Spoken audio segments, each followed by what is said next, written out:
Assalamualaikum warahmatullahi wabarakatuh. Bapak Ibu apa kabar semua? Sehat selalu. Jumpa lagi dengan saya di channel YouTube Isram Law, channel yang membahas tentang hal-hal berkaitan dengan hukum ya.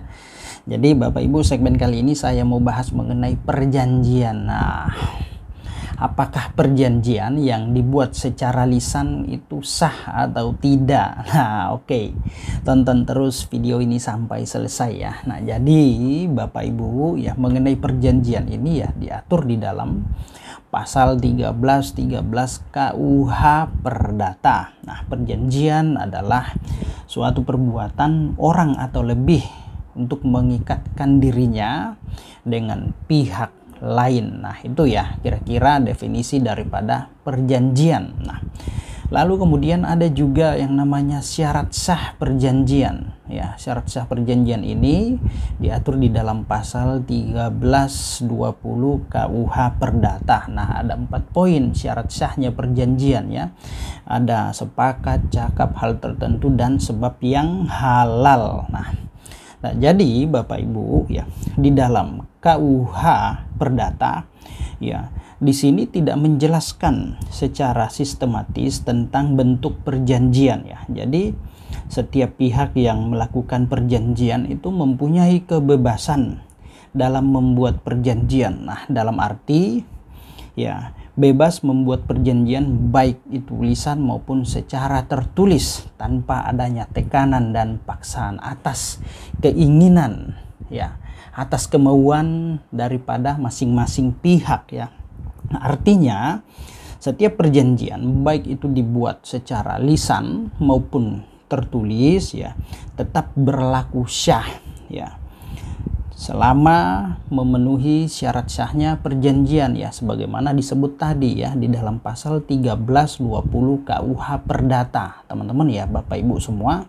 Nah, jadi perjanjian itu ya tetap sah walaupun dibuat dalam bentuk lisan apalagi tertulis ya, selama perjanjian tersebut ya memenuhi kriteria, memenuhi syarat ya. Kan dalam hal membuat perjanjian itu ya harus ada syarat-syaratnya. Kalau syarat-syaratnya itu sudah terpenuhi semua ya, maka tentu perjanjian tersebut ya dianggap sah, baik itu secara tertulis maupun lisan. Nah, Bapak Ibu ya, seperti itu. Nah, yang agak repot ketika dalam membuat perjanjian ya, ada para pihak membuat perjanjian yang awalnya mereka sepakat, cakap, dan tanpa ada tekanan ataupun paksaan dari pihak manapun ya, dibuat dalam bentuk lisan ya, maka ya itu dianggap sah. Nah, lalu kemudian dalam perjalanan salah satu pihak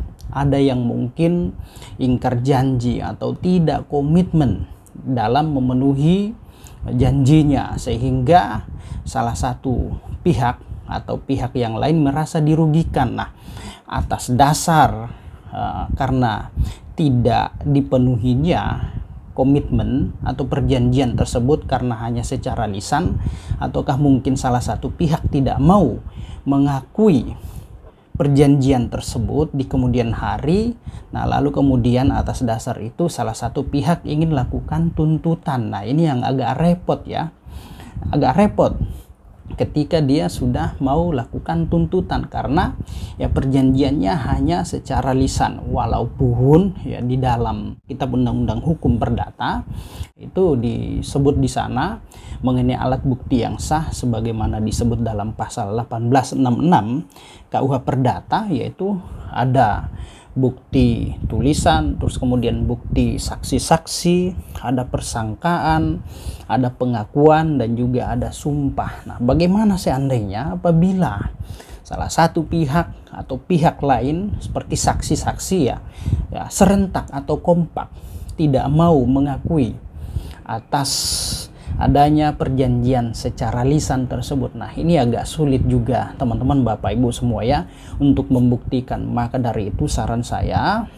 ketika hendak atau ingin melakukan suatu perjanjian ya, sebaiknya dibuat dalam bentuk tertulis, jangan lisan, karena ya kita menghindari ya indikasi-indikasi ya suatu hal yang akan terjadi di kemudian hari, maka dibuatkan secara tertulis, jangan lisan kalau menurut saya ya.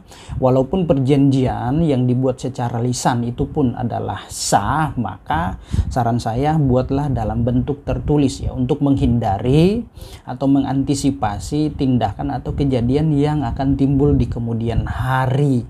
Nah, seperti itu ya, lebih enak untuk mengikat, lebih enak untuk menuntut ketika ada salah satu pihak yang langgar komitmen atau tidak menepati janjinya, kan lebih enak. Nah, ini kamu telah melanggar komitmen, telah melanggar janji.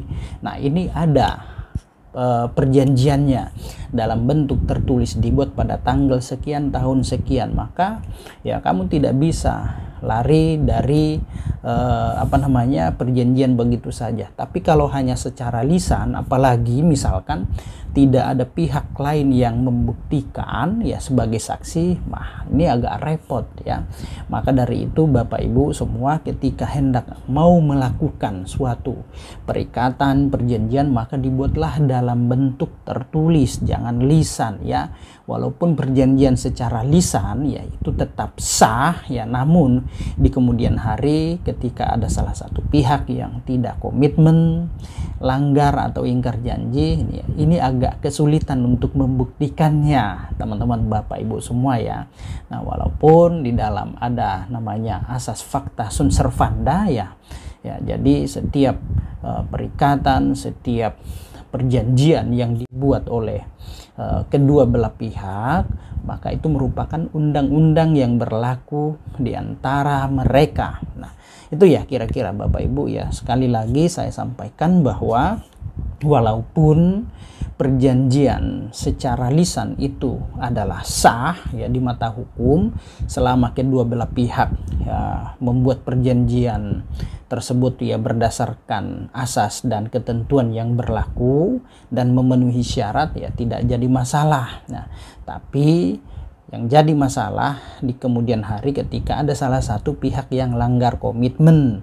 Nah, agak sulit untuk membuktikannya, maka buatlah dalam bentuk tertulis. Nah, itu saran saya, buatlah dalam bentuk tertulis perjanjian atau komitmen apapun ya, biar lebih enak untuk melakukan tuntutan, penagihan dan lain-lainnya. Bapak Ibu, semoga apa yang saya sampaikan ini bermanfaat untuk kita semua, dapat mengedukasi Bapak Ibu. Jika ada kekeliruan yang saya sampaikan dalam memberikan materi ini ya, boleh berdiskusi di bawah kolom komentar ya. Oke teman-teman, demikian, salam keadilan.